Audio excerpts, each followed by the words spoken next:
So why do we want to talk about habits? Why am I going to focus on habits in this part of the class? Well, it's simple. Habits are bite-sized things that you can adopt that are going to allow you to build a better productivity framework and a better lifestyle in general over time. So some of the best habits that I recommend that you start with include the idea of time theming, which is what we're going to be doing with this project. So the idea of giving yourself an overarching focus for every single day.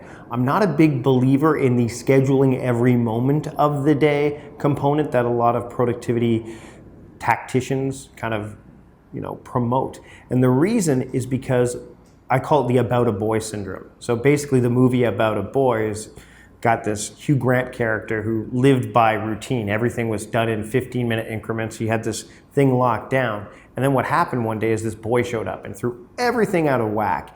And that's what happens when you schedule your day, or hyper-schedule your day as I call it, is that you leave no room for the boy to show up, good or bad, great opportunities or bad opportunities or emergencies that show up. You run into this issue where if you hyper-schedule your day, it ends up that you have to slide things to the next day, and the next day, and the next day, and all of a sudden the things that are getting slid are those important things that you know are going to make a huge impact. So time theming, what that allows you to do is give yourself an overarching focus for the day. So what happens there is you end up saying, instead of what do I do next, if you get pulled away into a meeting or by some phone call or a random email, you say, what day is it? And then if it's that day of the week, you look at the day and you say what theme that day has, and then you know what course of action should be taken, what your overarching focus should be. So that's a big one. Another one that I'm big on is scheduling in time chunks, and that's another type of time theming, but it's done horizontally. So this is probably closer to the schedule every moment of your day aspect. But what it is, instead of saying I'm going to check email from 1 to 2 p.m. or I'm going to answer this from 3 to 4, is you give yourself a broader focus. So maybe from 9 a.m. to noon, you're going to focus on administrative work, maybe based on your body clock, on your energy. Maybe that's when you want to do that stuff. And maybe from 7 to 9 p.m. is going to be family time because your children are up at that time and you want to make sure you give them your attention. So it's broader strokes of theming. And I call this horizontal theming or time chunking. And I think that that's another habit that you can adopt. Another one is stacking your habits. So starting off with things like flossing your teeth. Flossing your teeth is a habit that a lot of people kind of adopt and then they throw it away and they're told every single time that they should do it. And I used to struggle with this a lot. Now what's happened to me is when I go to bed and I don't floss before I go to bed, it feels weird. I know I've missed something. So having that habit in place allows me to know that there's something that I must do. It becomes ingrained. And then you stack another habit on top of that, maybe moisturizing if that's something you want to do. And I'm using simple life stuff here, but you can apply this to work stuff as well. And then once you stack habit upon habit, then you can start to put these into routines. Now you've probably heard of the morning routine. I'm sure some of you have that. But how many of you have an evening routine? Do you have an evening routine? I believe the evening routine is more critical than the morning routine, whether you're a night owl or an early riser. And let me explain why. Well, you want to start off the day in the best possible way. Remember in the last part where I talked about the guy who was checking email first thing in the morning? Well, that was because he didn't have a plan in place to do anything else other than that. So by mapping out his day the night before, picking what I call his 3 absolutes, he was able to pick one of those and then do that before he moved into the other areas of his work, whether it's emails, phone calls, meetings, whatever. He took care of that thing first. But he mapped it out the night before. He didn't have to think in the morning about what to do. It was already decided for him. That's what routines do for you, especially morning and evening routines. They give you a framework, go figure, to work off of, and then you can fill in the rest of the day with all the dynamic stuff that happens.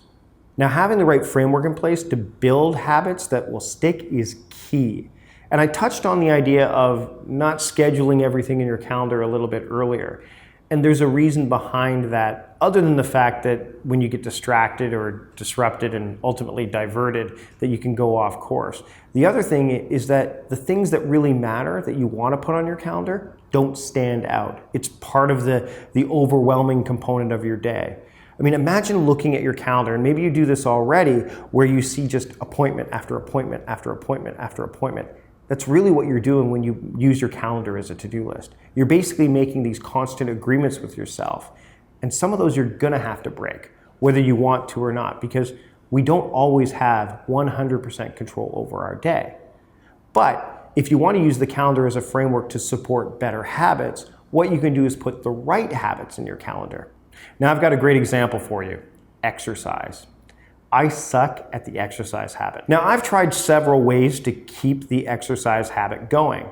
First off, I put it in my to-do list application. So I've actually had it in Todoist, which is the application I use, and it was something that was in there consistently.